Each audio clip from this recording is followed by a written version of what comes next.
राधा राधा राधा राधा राधा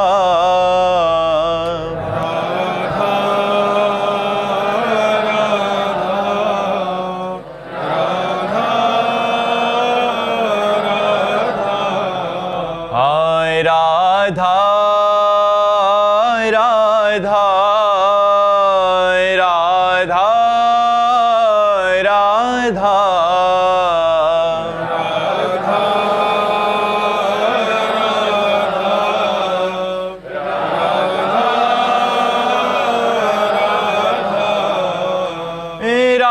राधा राधा राधा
भक्तन की, वृंदावन धाम की, सतगुरुदेव भगवान की। मुंदड़ा जी चेन्नई से।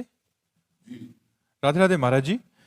महाराज जी मैं ये पूछना चाहती हूँ कि सातों जन्म में मुझे जो अभी पति सेम वही मिल सकते हैं? नहीं, वो बहुत प्यार करते हैं महाराज। हाँ तो बहुत अच्छे हैं। नहीं मिल सकते, गारंटी से हम कह रहा हूँ। ये कोई फिल्मी स्टेज थोड़ी है, ऐसा थोड़ी है ऐसा नहीं हो सकता। हाँ, एक उपाय हो सकता है, यदि आप भगवान की आराधना करें और भगवान से वर मांगे कि जो मेरे पति हैं ये 7 जन्म तक हमारे पति बने, और वो आशीष दे दे, वरदान दे दे, तो ये संभव हो सकता है, अन्यथा नहीं। क्योंकि दोनों के कर्म अलग अलग हैं, एक कर्म नहीं है दोनों का। दोनों के कर्म अलग अलग हैं, दोनों का प्रारब्ध अलग अलग है, दोनों के संचित अलग अलग हैं। तो इस जन्म में जो पति बना है वो अगले जन्म में पति बने या पुरुष बने बिल्कुल आवश्यक नहीं। जैसे हम एक घटना तुम्हें सुना रहे, एक की पत्नी बड़ी भक्त थी, वो पत्नी पर बहुत प्यार करते थे, पर पत्नी गुरुजी की आज्ञा से चलती थी, पर उनको संतों से कोई प्यार नहीं था, वो पत्नी से प्यार करते थे। तो एक दिन पत्नी ने बहुत प्रेम से उनसे कहा कि हमारी एक बात मानोगे, आप हमारे गुरुजी से दीक्षा ले लीजिए, क्योंकि हम दीक्षित हैं और आप दीक्षा नहीं लिए तो हमारा आपका प्रेम अधूरा। उन्होंने कहा ठीक है, बुलाओ गुरुजी को। गुरुजी को बुलाया और दीक्षा लेने के लिए गंगा स्नान करने के लिए चले, तो गांव के 2-4 लोग मिले, बोले आज ये धोती टांग के कहाँ जा रहे हो? बोले यार पत्नी कह रही दीक्षा ले लो, गुरुजी आ गए तो गंगा से। अरे, और वो धोती लेके वापस आ गए, बोले नहीं लेना मुझे दीक्षा। कालांतर में दोनों का शरीर छूटा, तो पति आसक्त होने के कारण उसका मोक्ष नहीं हुआ और वो राजा की राजकुमारी के रूप में जन्मे। ये पूर्व में गीता जी के महत्व में महिमा आती थी, उसमें दृष्टांत आता था, उसका है। और वो पत्नी के प्यार के कारण जहां वो राजकुमारी जन्मी, वही हथिनी से वो पुत्र के रूप में प्रकट हुआ, हाथी का शावक।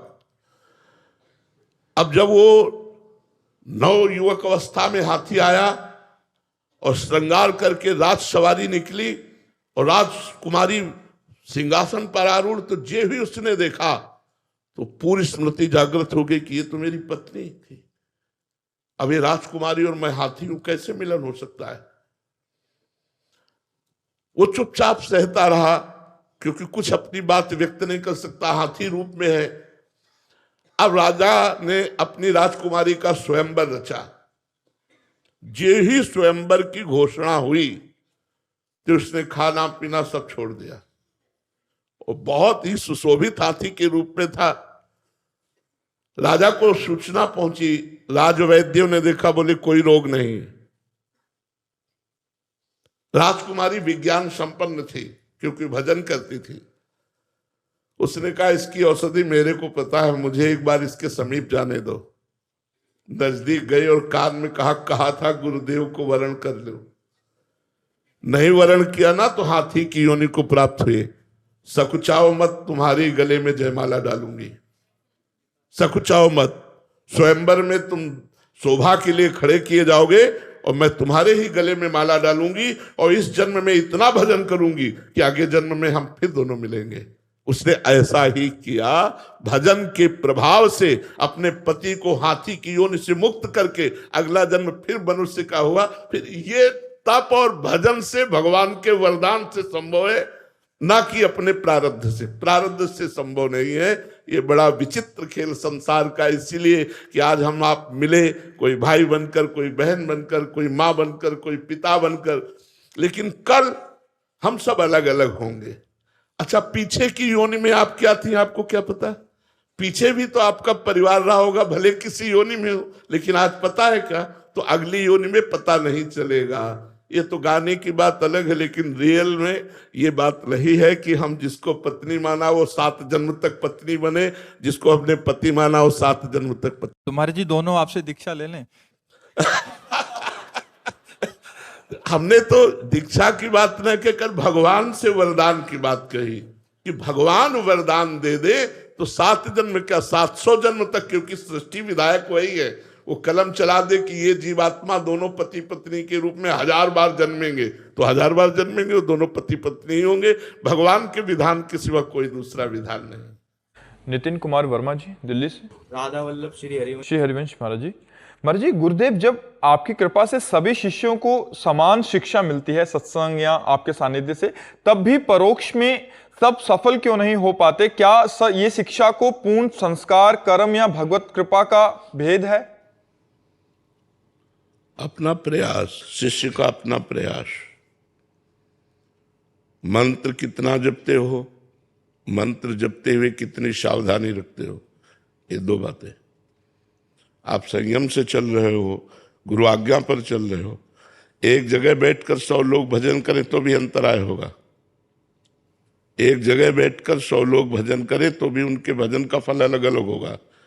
कौन कितना ध्यान देकर जप रहा है, कौन कितनी पवित्रता से जप रहा है, कौन कितने भाव से जप रहा है।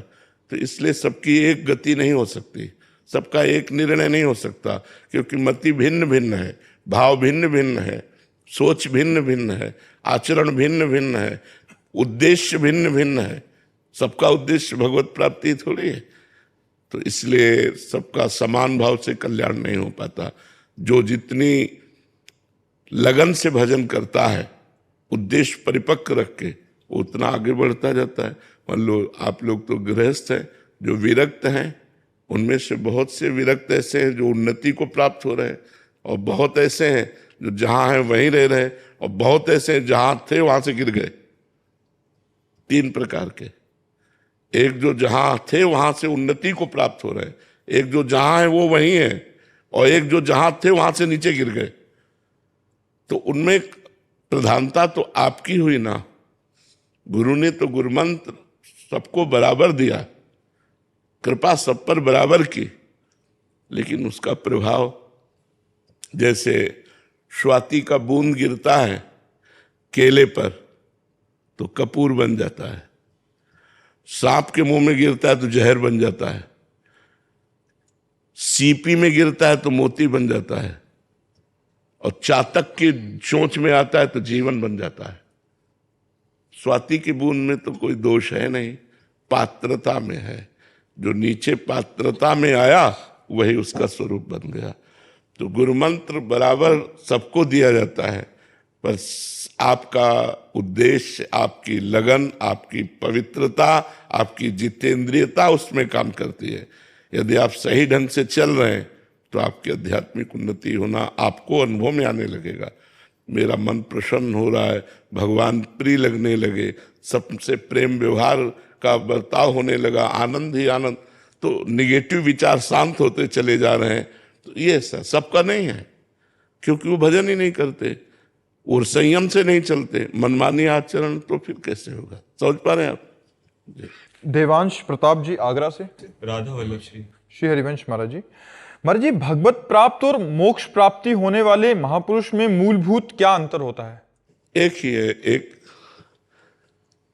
निराकार तत्व में लीन हो जाता है, जैसे समुद्र में तरंग लीन हो गई। अब तरंग का ना नाम रहा ना रूप रहा, उसे कहते हैं मोक्ष। और एक भगवान का दासत्व स्वीकार कर भगवान की सेवा में रहता है, इसे कहते हैं भगवत प्राप्ति। एक कल्याण हो जाता है कि जन्म मरण से मुक्त हो गया और एक भगवान की सेवा में जाता है। तो मोक्ष कल्याण होना और भगवत प्राप्ति में अंतर है। अब जैसे राम जी का उपासक है तो साकेत धाम जाकर सिया राम की सेवा करेगा, राधे श्याम का उपासक है तो गोलोक वृंदावन धाम में, भगवान शिव पार्वती का उपासक है तो कैलाश में, और मोक्ष की अभिलाषा रखता है तो मुक्त हो जाएगा और तत्व स्वरूप भगवान में एक हो गया, लीन हो गया। जैसे एक बोरे में दो चीटा लगे हैं चीनी के, तो एक चीनी के साथ कढ़ाई में जाकर चीनी में औट गया और एक बोरे के किनारे लगा हुआ उसका स्वाद ले रहा है। तो वो जो औट गया वो मोक्ष है और जो स्वाद ले रहा है वो भक्ति रस है, वो है भगवत प्राप्ति। तो उत्तम कौन रहा, जो चीनी बन गया वो या जो चीनी का स्वाद ले रहा है वो? हाँ, इसीलिए प्रेमी जन मोक्ष को भी ठुकरा देते हैं।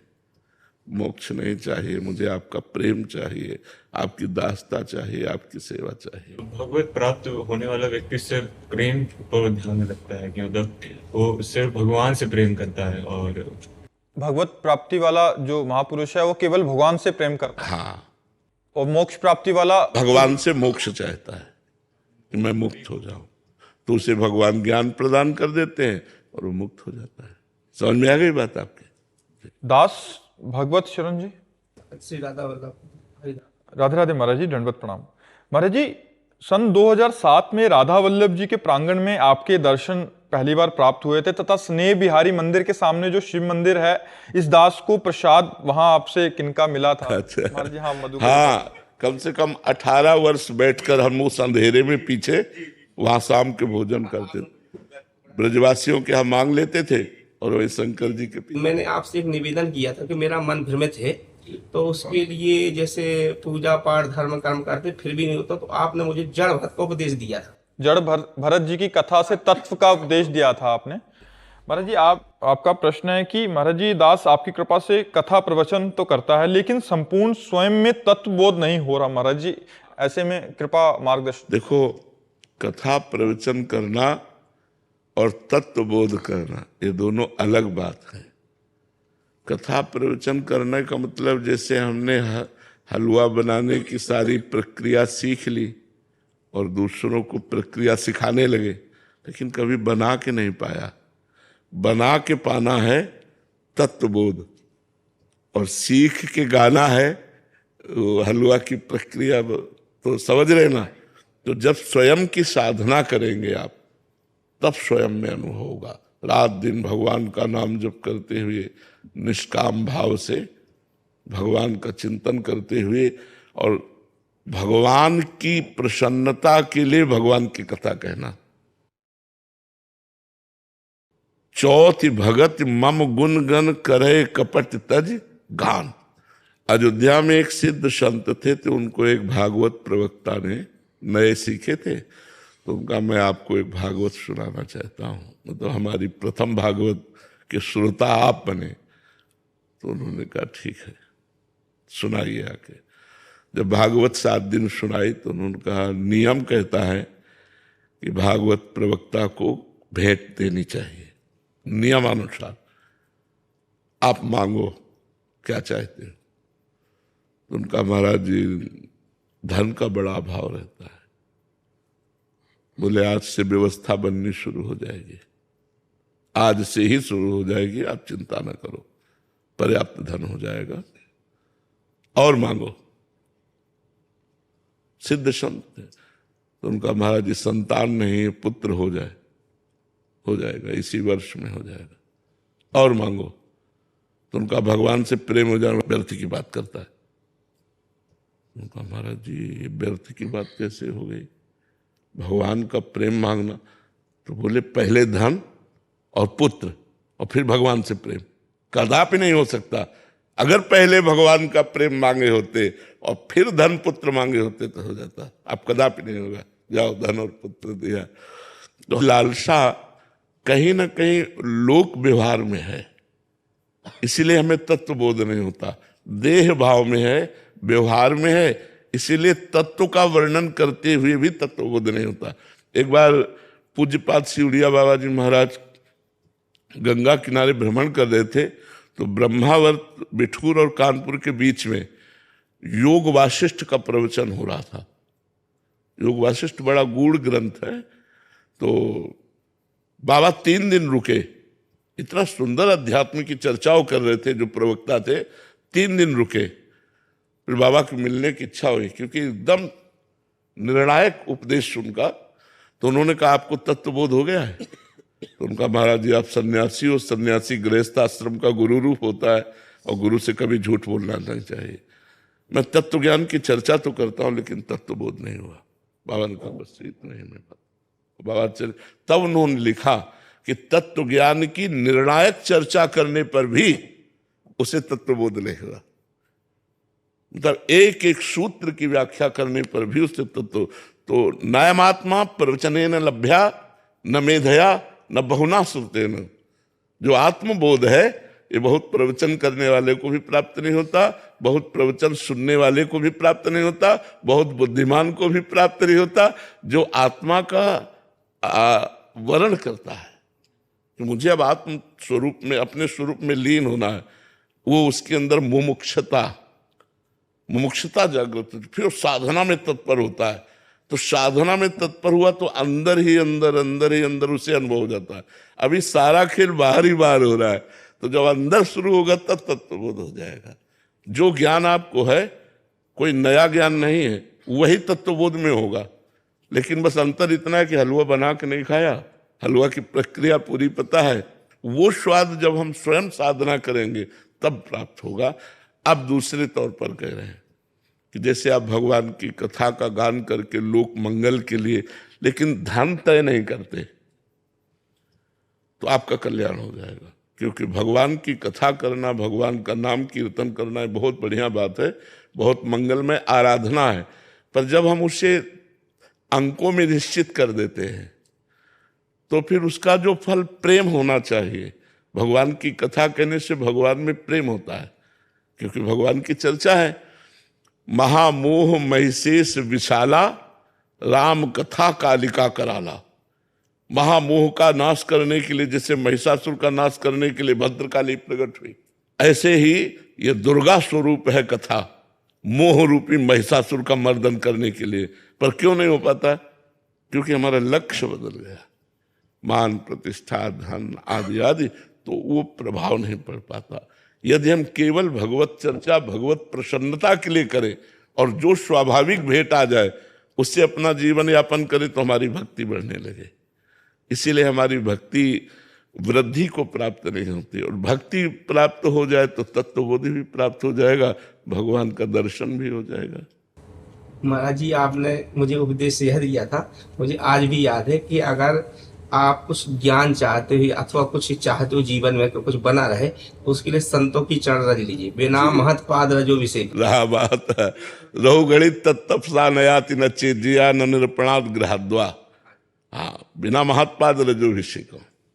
तो मुझे आज भी याद है गुरु जी आपके प्रवचन, और मैं उन्हीं को जो है कि साक्षात करके अच्छा हाँ बहुत गुरु जी आप कष्ट- इतना सुंदर मुझे उपदेश दिया, मैं बहुत परेशान हो गया था, मन अशांत हो गया था, लेकिन आपके 5 मिनट के प्रवचन में बहुत शांत हो गया।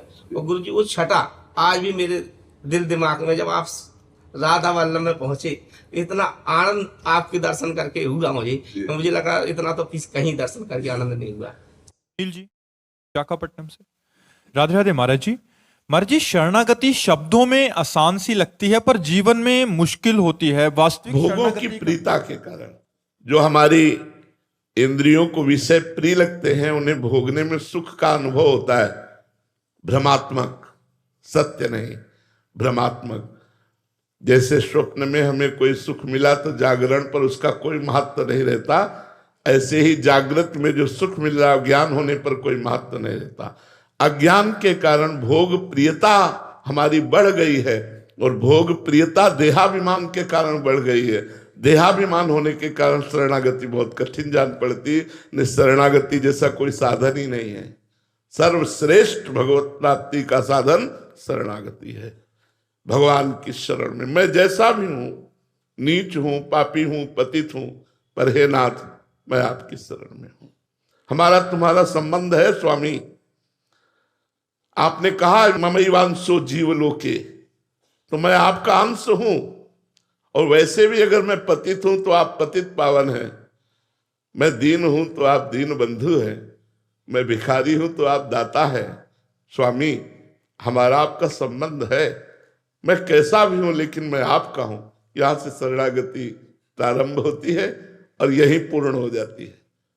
जब तत्वता हृदय में बात आ जाएगी तो पूर्ण हो जाएगी। अभी वाणी से है तो वचन से प्रारंभ हुई और हृदय में उतर गई कि आपके सिवा मेरा कोई नहीं। बस यहीं से उसका अध्यात्म का जो प्रकाश है वो जागृत हो जाएगा। ज्ञान विज्ञान से संपन्न वो महापुरुष हो जाएगा। भगवान का शरणागत परम ज्ञानी होता है।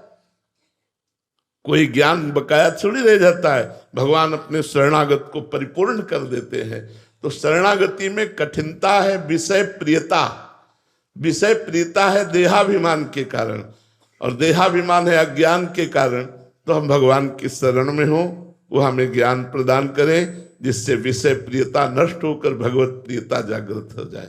कठिन नहीं है, कठिन नहीं है, बहुत सरल है, पर विषय प्रियता के कारण बहुत कठिन लगता है। तो हम क्या करें, विषय प्रियता को भी समर्पित कर दें। जैसे हमें कोई पदार्थ, माना जैसे आज हमें गुलाब जामुन खाना है, हाँ ठीक है, अब गुलाब जामुन की व्यवस्था करते हैं अगर हमारे पास है, धन है, अर्थ है, और ठाकुर जी को भोग लगा देते हैं और नाम कीर्तन करते हैं। भोग लगाने के बाद पा लेते हैं प्रसाद रूप, कोई परेशानी नहीं। हमारी भक्ति भी पूर्ण हुई और हमारी विषय प्रियता भी पूर्ण हुई। हाँ, जो शास्त्र विरुद्ध है, धर्म विरुद्ध है, वो लाख बार मन कहे तो भी नहीं मानूंगा। अगर शास्त्र और धर्म से युक्त है तो एक बार में तेरी बात मान लूंगा। तो मन की विषय प्रियता को भी हम भगवान के चरणों में समर्पित। देखो, शरणागति जैसा कोई सरल साधन नहीं। शरणागति का साधन ऐसे समझो जैसे एक छोटा बालक है, उसे ये पता नहीं कि ये मल है, और मल में खेला और लपेटा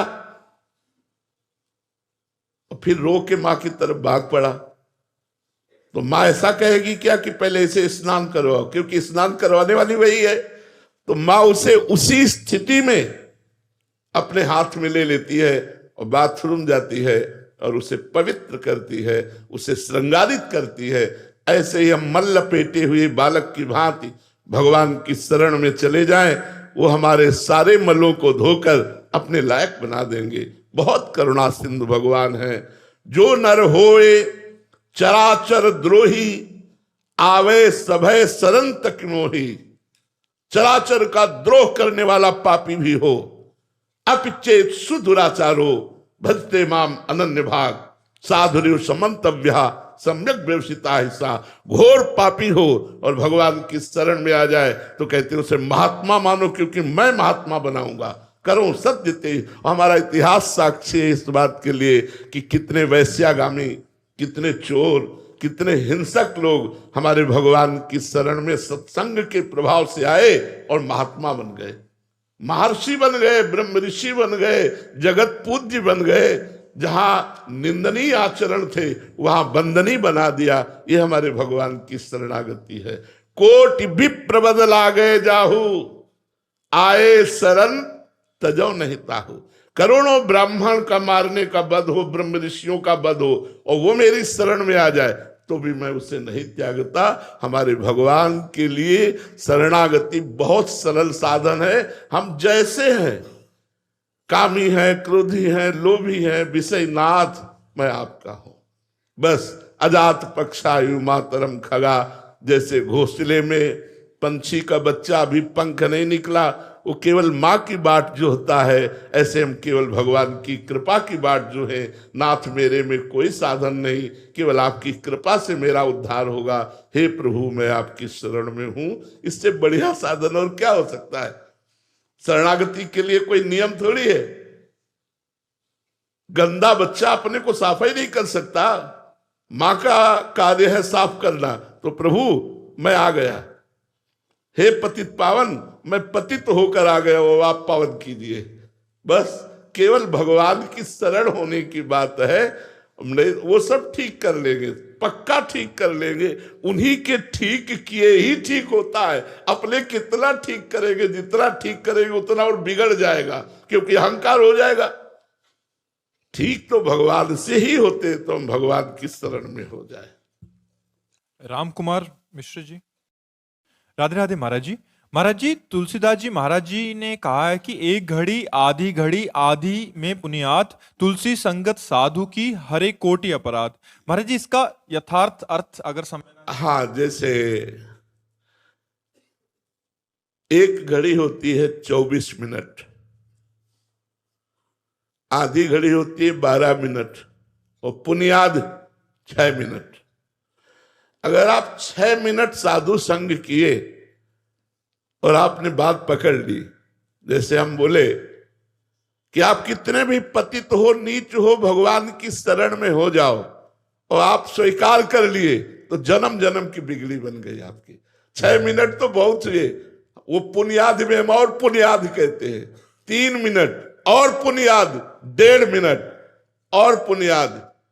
अगर उसमें एक शब्द मान लिया राधा राधा, तो वो पल भर के, पलक झपकते भर के समय में आपका कल्याण हो गया, क्योंकि आपने एक बात मान ली कि अब राधा राधा रटूंगा, मैं भगवान की शरण में हूं। तो तात स्वर्ग अपवर्ग सुख धरी तुला एक अंग, तूल न ताय सकल मिल जो सुख लव सत्संग। लव मात्र, निमेष मात्र के समय में आपका कल्याण हो सकता है। अगर एक बात मान ली, आज से तुम राधा जपो, राधा राधा रटो, तुम्हें कुछ ज्ञान नहीं, कोई मतलब नहीं, बस जो कर रहे हो करो, जो कर रहे हो, छोड़ नहीं सकते हो तो पकड़ लो। हम ये नहीं कह रहे ये छोड़ो ये छोड़ो ये छोड़ो तब पकड़ो। जो छोड़ नहीं सकते वो राधा नाम पकड़ ले। अगर राधा नाम सब गंदी बातें छुड़वा कर आपको अच्छे व्यक्ति ना बना दे, समाज प्रिय ना बना दे, तो हमें आप बात कहना। तो उन्होंने कहा कि यदि सत्संग हो जाए, हमारे कितने भाई लोग, भाई बहन आते हैं जो बोलते हैं कि मैं ऐसे ऐसे आचरणों से युक्त था, आपका प्रवचन सुना, एकांतिक सुना और हमने छोड़ दिया। क्या हुआ? मिले आकर के बाद में जब पवित्र हो गए, केवल सुनने मात्र से उन्होंने अपने गंदे आचरण त्याग दिए, तो ये सत्संग का ही प्रभाव है। अगर किसी भगवत प्रेमी महात्मा का 10-5 मिनट के लिए सत्संग हो जाए तो जीवन का परिवर्तन हो जाए, जीवन परिवर्तित हो जाए। इसलिए गोस्वामी जी ने कहा। महाराज जी, इसमें आपने अभी एक कहा कि जो कर रहे हो बस नाम पकड़ लो। महाराज जी, ज्यादा खुली छूट दे दी महाराज जी, हम तो गंदे आचरणों में। भैया तुम्हें नाम जला देगा अगर गलत करोगे। तुम्हारा हृदय इतना जलने लगेगा कि अपने आप कान पकड़ोगे बिना उपदेश के कि अगली बार से नहीं करूंगा, प्रभु मुझे क्षमा कर दो। जब नाम जप करोगे और गलत करोगे तो नाम जप इतना जला देगा तुम्हें, इतना अशांत कर देगा कि आपको एक बार बोलना पड़ेगा, आगे से नहीं करूंगा। तो ये नाम जप आपको खुद ठीक कर देगा। आप जप के तो देखो, आप करके तो देखो। सारा काम नाम कर दे, सब कुछ नाम। ए भाई, सब ज्ञान उदय हो जाता है, सब ज्ञान, सब वैराग्य, सब भक्ति। अगर हम में कमी है तो भगवान के भजन की कमी है। अगर हम नाम जप करेंगे, भजन करेंगे, सब पूर्ण हो जाएगा, सब सुख मिल जाएंगे। इह परलोक सकल सुख पावत, इस लोक में भी और परलोक में भी परम सुखी हो जाओगे। और कोई पैसा नहीं लगता। फिक्र को, चिंता को, चाह को मिटा करके फिर जो खेलता है उससे सातरति सतरति सा लोकांतारयति मम भक्ति युक्तो भुवनम पुनातु। मेरी भक्ति से युक्त होकर के लोक के लोक को पावन कर देता है। कौन? जो किसी से कुछ लेता नहीं। इसलिए निष्कामता, भगवान के प्रति समर्पण, भगवान की आशा, एक भरोसो एक बल एक आस विश्वास, एक राम घनश्याम हित चातक तुलसीदास। वो जगत मंगल, वो परम पावन भगवान की शरणागति उसके हृदय में उदय होती है। शरणागति कठिन नहीं है, कठिन है विषयों की प्रियता छोड़ना। अगर साधु संग हो जाए तो उसका रंग चढ़ जाए, पर साधु संग हो, साधु संग हो जाए तो बिना रंग चढ़े नहीं बच सकते। तुम्हारे दिमाग में हमारी बात घुस जाएगी और वो मंथन करेगी और तुमको जबरदस्ती परमार्थ में खड़ा कर देगी। इसका नाम साधु संग। एक घड़ी आधी में पुनियाद, तुलसी संगत साधु की कोट कटे अपराध। अगर हमारा एक संग हो गया, एक बात मान ली, तो जीवन परमार्थ की ऊंचाई पर दौड़ने लगेगा। मान तो लो, केवल बात मान लो। परमार्थ किसके लिए? सिर्फ भगवान के लिए। सिर्फ हम माना हम कामी हैं, क्रोधी हैं, लोभी हैं, मोही हैं, लेकिन भगवान के हैं, भगवान के लिए हैं। ये दोष भगवान की कृपा से नष्ट होते हैं। लेकिन हमें संसार नहीं चाहिए, हमें भगवान चाहिए, तब ये बात पुष्ट होती है। यहां संसार चाह, कोई ऐसा संतुष्ट हमें बताओ। संतुष्ट वही है जिसने चाह मिटा दी तो फटी लगोटी में भी वो बादशाह है। 7 गांठ कौपीन में इंद्र बापुरो कौन। लंगोटी में 7 गांठ लगी हुई, लेकिन देवराज इंद्र भी ललचारे उसकी सेवा के लिए, और उसको नहीं चाहिए कुछ। जिसे नहीं चाहिए वो भगवत प्राप्त या भगवत भक्त, चाहिए वो संसारी। चाह ही बंधन है। सेवक जी महाराज कह रहे हैं, वेद विद्या पढ़त कर्म धर्मन करत। वेद विद्या पढ़ रहे हैं, बड़े बड़े कर्म धर्म कर रहे हैं, पूरा जीवन आयु व्यतीत होती जा रही, लेकिन आस की पास नहीं तोरी जानी। सकल स्वार्थ करत रहत जन्मत मरत, सुख और दुख के होत मानी। सब स्वार्थ वशात हो रहा है। कैसे मंगल हो, परमार्थ का कैसे स्वरूप प्रकाशित हो? अध्यात्म में ऐसे नहीं है, अध्यात्म में ऐसे है। ऐसे करना। हमारे सेवक जी महाराज कह रहे हैं कि भोगतें और देहि और न जाचही। हरिवंश धर्मी खूब उसमें आनंद में फूलता है, दूसरों को देता है, मांग नहीं करता। अगर मांग करता है तो हरिवंश का नहीं, मांग करता है तो राधा वल्लभ लाल का नहीं। मांग है तो सिर्फ किशोरी जी से मांग है। आसास्य दास्यम वृषभानुदायास, केवल हमें वृषभानु नंदिनी का दास्य चाहिए। ये आसास्य दास्यम वृषभानुदायास। तो परम मंगल के लिए चाह मिटाना है, चाहे वो गृहस्थ हो, चाहे वो विरक्त हो। चाह अगर मिट गई तो परमानंद की प्रजा ही न चाही कबहु कछु, कबहु कछु। इसको उतारा जाए जीवन में, जा ही न चाही कबहु कछु। बोले गृहस्थी में जरूरत है तो परमात्मा देख रहा है, वो पूरी करेगा। चाह करने की जरूरत क्या है? वो आगे से आगे पूरी करता रहता है, सबकी पूरी करता है। पशु पक्षियों को, सबको। आप तो बुद्धिमान हैं, जिनकी बुद्धि काम नहीं करती उनका भी भरण पोषण कर रहा है। लाखों प्रकार के जीव जंतु, 84 लाख योनियां, सबका भरण पोषण कर रहा है। वो अपने जनों का भरण पोषण नहीं करेगा, वो अपने शरणागतों का भरण पोषण नहीं करेगा। हमारी श्रद्धा, हमारी विश्वास की कमी है, इसलिए चाह पैदा हो जाती है। चाह मिटा दे मोक्ष, और चाह ही बंधन है। मोनिका अग्रवाल जी, राधे राधे महाराज जी। महाराज जी, अगर किसी के प्रति ईर्ष्या भावना होने लगे और इस ईर्ष्या भावना को शांत करने के लिए क्या करें? हाँ, उसको मानसिक प्रणाम करो। जब वो दिखाई दे या जब उसका चिंतन हो तो प्रणाम करो कि मेरे भगवान इसके अंदर भी विराजमान है। अगर हम भगवत भाव करेंगे तो ईर्ष्या मिट जाएगी, नहीं तो ईर्ष्या जलाती रहेगी। और ईर्ष्या द्वेष को उत्पन्न करती है, और द्वेष स्वयं का नाश कर देता है। दूसरे का होगा कि नहीं होगा, अपना पुण्य नाश हो जाएगा, अपनी बुद्धि भ्रष्ट हो जाएगी, हमारे अंदर क्रोध आ जाएगा, हिंसा की वृत्ति आ जाएगी, उसका बुरा मनाने की वृत्ति आ जाएगी, ये हमारी कमी हो जाएगी।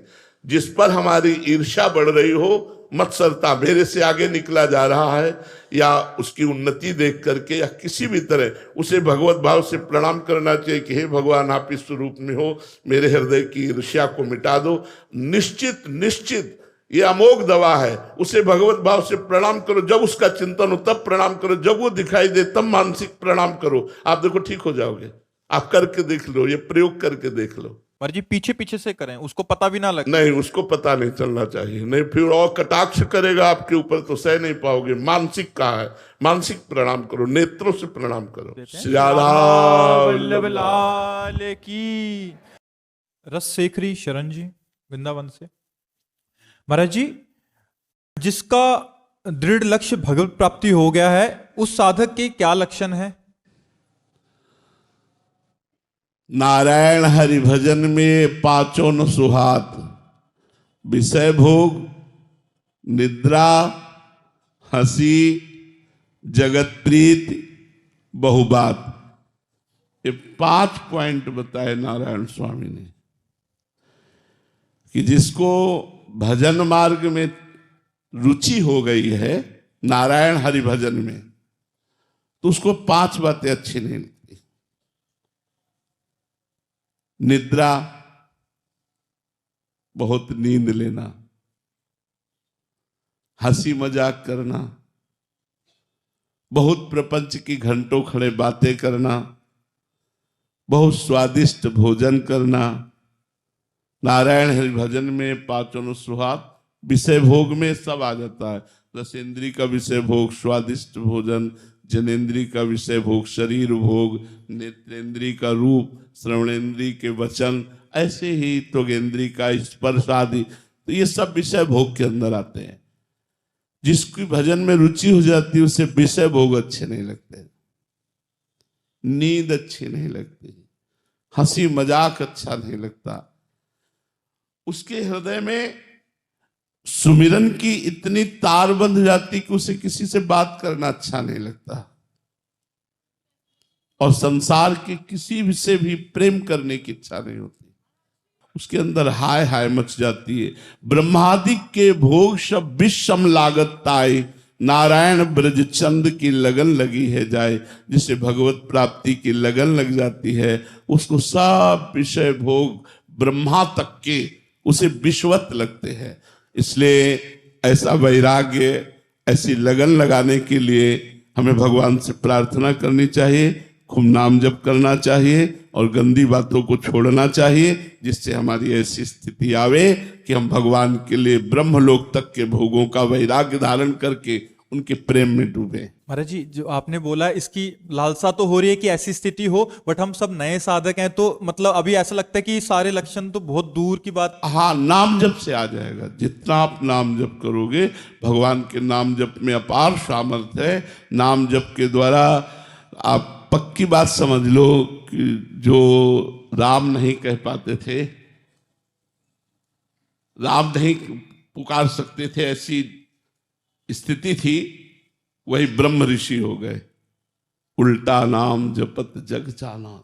नाम का ऐसा प्रभाव है कि अपार सामर्थ्य नाम में। यदि भगवान का नाम आप जपोगे तो जप कर देख लीजिए, आपके अंदर सुंदर ज्ञान, सुंदर वैराग्य, पवित्र बुद्धि, बड़ी निर्मलता आने लगेगी।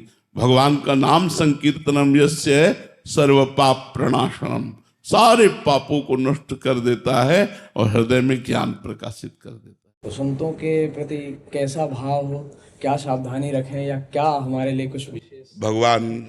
भगवान श्री रघुनाथ जी कह रहे हैं, सातों समूह मोहि मैं जग देखा, मोते अधिक संत कर लेखा। मेरी 7वीं भक्ति है कि सबको भगवत स्वरूप देखे, लेकिन संतों को भगवान से भी बढ़कर देखे। मोते अधिक संत कर लेखा। तो हम भगवान से अधिक अगर ना भाव कर पाए तो भगवान के निज स्वरूप है, निज जन है, चाहे जैसी उनकी लीला हो बाहरी। कोई सतोगुणी लीला करते हैं, कोई रजोगुणी लीला करते हैं, कोई तमोगुणी लीला करते हैं। संतों की लीलाएं होती हैं, सब में हम निर्दोष भाव रखकर, भगवत भाव रखकर उनके चरणों की वंदना करें। इसी से हमारा परम मंगल होता है। मदन जी राजस्थान से। राधे राधे महाराज जी। महाराज जी, मनुष्य को मुक्ति व मोक्ष के लिए सन्यास ही आवश्यक है क्या? नहीं, सन्यास का तात्पर्य आप भेद से बोल रहे हैं इसलिए हम नहीं कह रहे हैं, लेकिन सन्यास की आवश्यकता है। सन्यास का तात्पर्य केवल वेश से नहीं है। ये तो सर्वाणि कर्माणि मयि सन्न्यस्य मत्पराहा अनन्ये नैव योगेन माम ध्यायन्तु उपासते। भगवान करें ये माने जो तू सर्वाणि कर्माणि मयि सन्न्यस्य, जो अपने सारे कर्म मेरे को अर्पण कर देता है। न्यास माने होता त्यागना। मैं अपने समस्त कर्म को, समस्त अभिमान को, जो तन का अभिमान, जो धन का अभिमान, पद प्रतिष्ठा का अभिमान, ये सब भगवान के चरणों में अर्पित करता हूं। और निरंतर मेरा माम ध्यायन्तु उपासते, मेरा ध्यान और मेरी उपासना करता है। कैसे? अनन्य योग के द्वारा, अनन्य भाव से मेरा आश्रय लेकर माम ध्यायन्तु उपासते। तो भगवान ने कहा कि तेसा महम समुद्धरता मृत्यु संसार सागरात, इस मृत्यु संसार सागर से मैं उसका उद्धार करता हूं। तो एक होता है विरक्ति मार्ग और एक होता है जिसे निवृत्ति मार्ग कहते हैं, और कहता है गृहस्थी मार्ग जिसे प्रवृत्ति मार्ग कहते हैं। यदि प्रवृत्ति मार्ग में अपने सारे कर्म कृष्णार्पणम वस्तु किए जाएं और उठते बैठते चलते फिरते भगवान का मंगलमय नाम लिया जाए, तो आप जहां हो वहीं से आपका मोक्ष कल्याण हो जाएगा। क्योंकि भगवान के नाम जप से विवेक जागृत होगा, शुद्ध ज्ञान जागृत होगा, और ज्ञान से इंद्रिय और मन का संयमन होगा, और इंद्रिय और मन जहां शांत हुए तो स्वरूप का बोध हो जाएगा और मोक्ष को प्राप्त हो जाएगा। अगर वो मोक्ष नहीं चाहता तो भगवत प्रेम हो जाएगा, और मोक्ष को भी तिरस्कृत कर देने वाला सुख है भगवत प्रेम।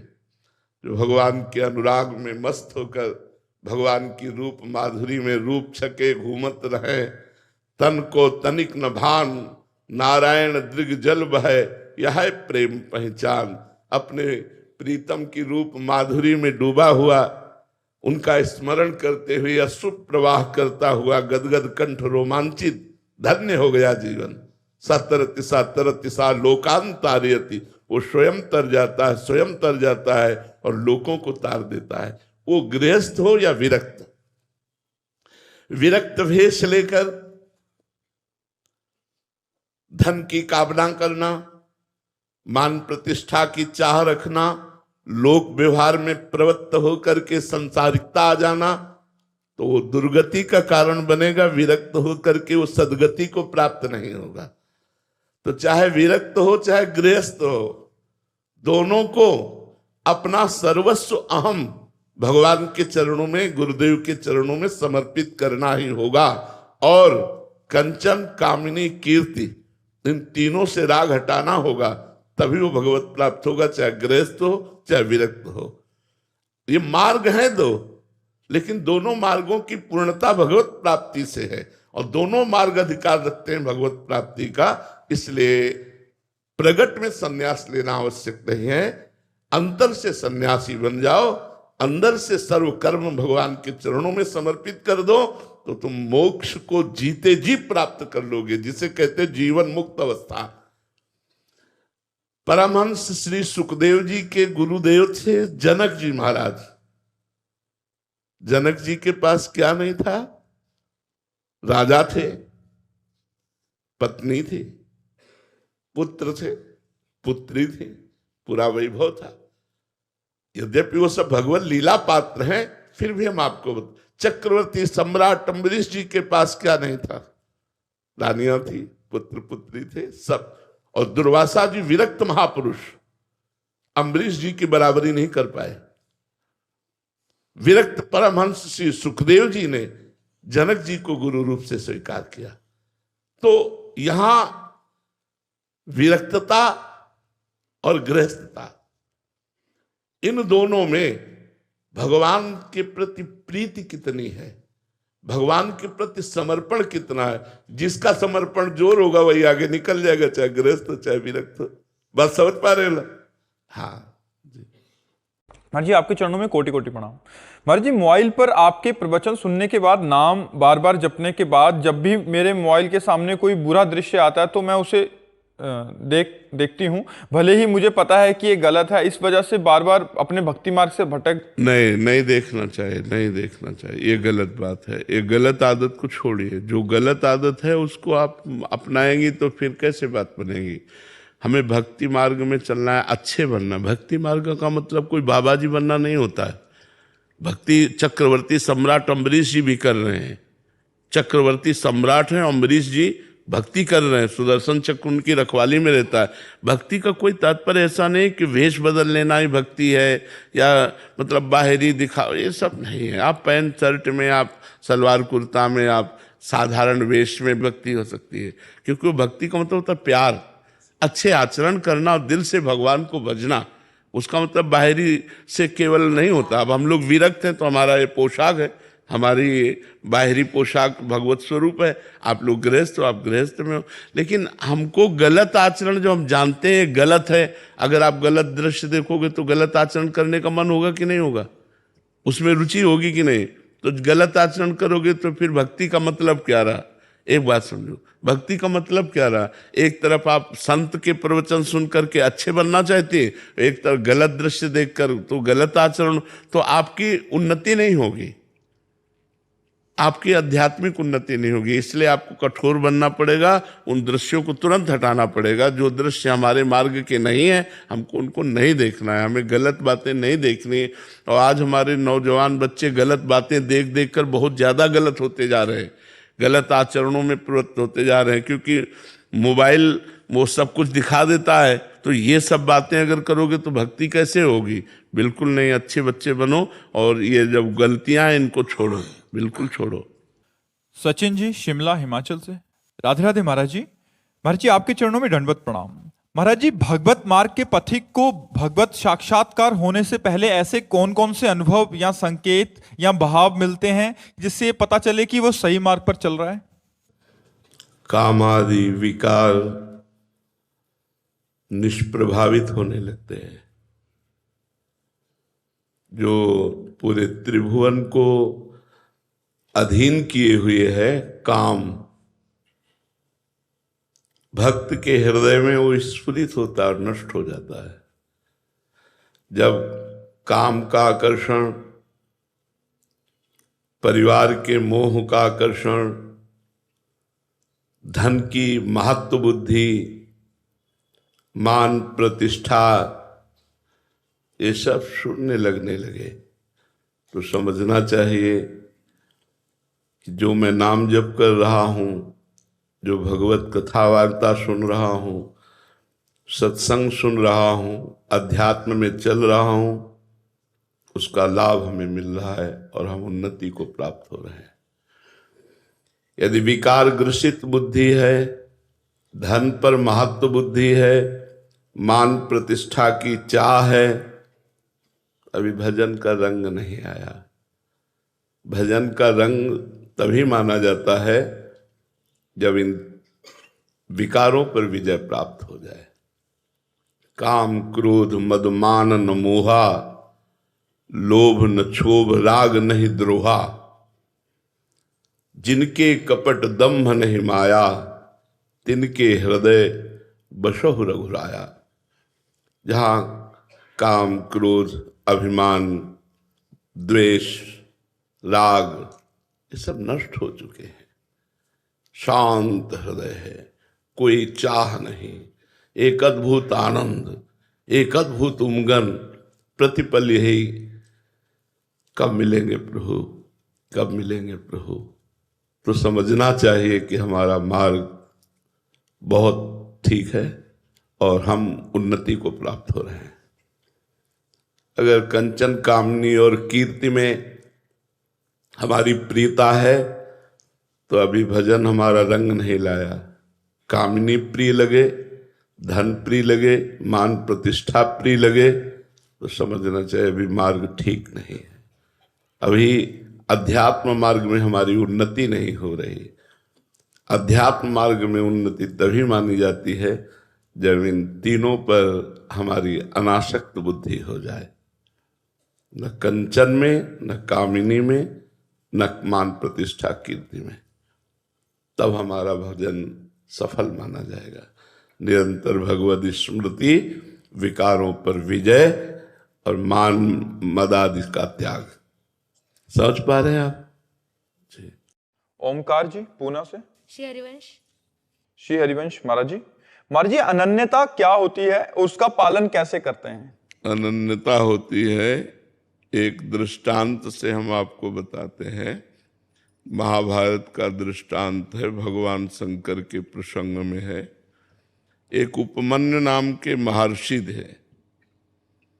वो जब बाल्यावस्था के थे तो कि अपने मित्रों के साथ वो किसी दूसरे ऋषि के घर खेलने गए, तो वहां उन ऋषि ने अपने बच्चों के साथ उनको भी गाय का दूध पिलाया। बड़ा अच्छा लगा। वो जो ऋषि गाय का दूध पिलाए वो उपरोहित कर्म करते थे, और ये जिनके पिता उपरोहित कर्म नहीं करते थे, ऐसे के पुत्र थे उपमन्यु जी।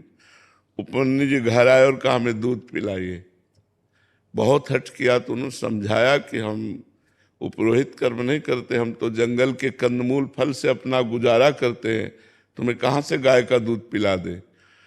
जब बहुत हट किया तो जो जंगली चावल होता है उसको पीस करके उन्होंने दिया। बालक थे तो उन्होंने पिया और कहा ये वो दूध नहीं है जो उनके घर में पिया। तो माँ ने डांट के कहा यदि तुम्हें दूध चाहिए तो भगवान शंकर की तपस्या करो और तप के द्वारा वरदान प्राप्त करो, क्षीर समुद्र का दूध पियो। गाय की क्या बात है, क्षीर समुद्र का दूध पियो। तो उन्होंने कहा हमें भगवान शिव की साधना का उपदेश दीजिए। तो ब्रह्म ऋषि थे उनके पिता, उन्होंने उनको दीक्षा दी भगवान शिव की और आराधना बताई।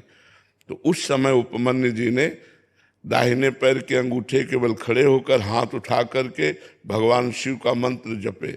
बहुत काल व्यतीत हुआ तो भगवान शिव उनके सामने शिव रूप में प्रकट नहीं हुए, देवराज इंद्र के रूप में प्रकट हुए, नंदिकेश्वर एरावत के रूप में, और भगवती अम्बा सची के रूप में, और जितने शिव पार्षद सब देवताओं के रूप में।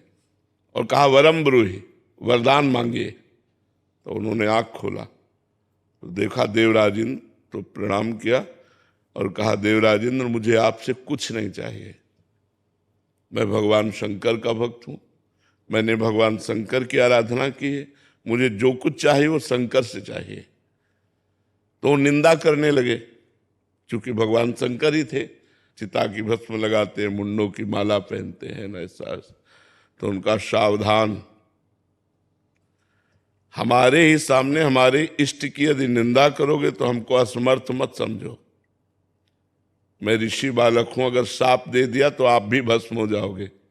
तो फिर वो निंदा शुरू कर दी, क्योंकि वो भगवान शंकर ही थे ना। तो उन्होंने कहा देवराज इंद्र, अगर भगवान शंकर मुझे श्वान बना दें तो मुझे स्वीकार है, और तुम अपना देवराज इंद्र पद देना चाहो तो भी स्वीकार नहीं है। मैंने भगवान शंकर की आराधना की, अब एक भी शब्द अगर भगवान शंकर के प्रति बोले तो मैं दंड देने में समर्थ हूं। फिर वो बोलने लगे, तब उन्होंने अघोर मंत्र का प्रयोग किया। ये मंत्र सिद्ध हो जाए तो किसी के भी ऊपर मारण, मोहन, वशीकरण, उच्चाटन आदि का, इसे अघोर मंत्र कहते हैं। क्योंकि हम सही उपासना से आए इसलिए हमें इसका ज्ञान है। जे ही मंत्र को प्रहार किया जल लेकर के, तो नंदिकेश्वर ने जल को लोप लिया और कहा अपने इष्ट मंत्र से इष्ट पर ही प्रहार करते हो। तो देखा भगवान शंकर नंदिकेश्वर पे विराजमान, उमा सब शिव पार्षद। तो उनका प्रभु ये क्या लीला थी। तो उनका मैं तुम्हारी अनन्यता की परीक्षा ले रहा था, तुम अनन्य निकले, इसलिए जाओ, रोज तुम्हें क्षीर समुद्र का दुग्ध मिलेगा। और अजरश्चैव अमरश्चैव, और जिस समय तुम मेरा ध्यान करोगे उसी समय मैं तुम्हें दर्शन दूंगा। बहुत वरदान की झड़ी लगा दी। तो अनन्यता, अपने इष्ट के प्रति पूर्ण अनन्य होना। दूसरा, हमें जैसे गोस्वामी तुलसीदास जी कह रहे, बने तो रघुबर ते बने, बिगड़े तो भरपूर, तुलसी और अंते बने, ता बने बेपद। बने तो राम जी से बने और बिगड़े तो राम जी से बिगड़े। राम जी के बनाए हुए बिगाड़े हमें ठीक है, दूसरा अगर बनाता है तो उस पर धूल पड़े, मुझे जरूरत नहीं है। जैसे जब पार्वती जी भगवान शंकर के लिए तपस्या कर रही थी तो सप्त ऋषि आए और कहा, देवी आप किसके लिए तपस्या कर रहे हो? तो उनका भगवान शंकर को पति रूप बनाने के लिए। उनका इतनी तपस्या शिव के लिए? 60,000 योजन का एक वृक्ष है, वट वृक्ष। 1 योजन का मतलब 4 कोस होता है। 60,000 योजन का वट वृक्ष है और जिसमें 6 ऋतुएं पूरे अलग अलग क्षेत्रों में रहती हैं। लेकिन कोई कमरा तो है नहीं। बोले उनके पास लौकिक वैभव तो है नहीं, तो ब्याह, अरे ब्याह करना ही है तो हम वैकुंठनाथ लक्ष्मीपति भगवान से करा देते हैं। तो देवी जी ने अनन्यता कहा, माना महादेव अवगुण भवन, विष्णु सकल गुण खान, लेकिन जहि कर मन जैसन रमे ते ते समका। कोटि जन्म लग रगर हमारी, बरऊं संभुनता राहो कुमारी। करोड़ों जन्म तक मैं तपस्या करूंगी और अगर वर रूप में प्राप्त करूंगी तो भगवान शिव को, नहीं तो कुमारी रहूंगी। ये अनन्यता, अपने इष्ट के प्रति पूर्ण अनन्यता, अपने इष्ट के प्रति पूर्ण समर्पण। अगर ये अनन्यता आ जाए, जैसे मीरा जी कहते, मेरे तो गिरधर गोपाल दूसरो न कोई, जाके सिर मोर मुकुट मेरो पति सोई। मेरे तो गिरधर गोपाल दूसरो, एक अनन्यता अपने इष्ट के प्रति, प्रियता इष्ट के प्रति अगर ये आ जाए तो बहुत बड़ी बात है। इसी को भगवान मांग करते हैं, अनन्यश्चिंतयन्तो माम, मेरा अनन्य चिंतन करो। केवल जिस नाम रूप में लगे तो पूरा अनन्य होकर लगे, उसे अनन्यता कहते हैं, अन्य ना। क्या प्रश्न था? महाराज जी, अनन्यता क्या है और उसका पालन कैसे है? उसका पालन होता है अनन्य रसिकों के संग से। इष्ट मिले और मन मिले, मिले भजन रस रीति, तहां निसंग को है मिलिए तासो कीजे प्रीति। जो अनन्य रसिक हैं, जैसे आप राम उपासक हो तो अधिकतर राम उपासकों का संग करो तो आपके अंदर राम उपासना की निष्ठा आ जाएगी। कृष्ण उपासक इष्ट मिले, इष्ट मिलना चाहिए, मन मिलना चाहिए और पूजा पद्धति मिलनी चाहिए, रसरीति मिलनी चाहिए, तब आपके अंदर अनन्यता आ जाएगी। यदि अनन्य महापुरुषों का संग किया जाए तो अनन्यता की प्राप्ति हो जाएगी।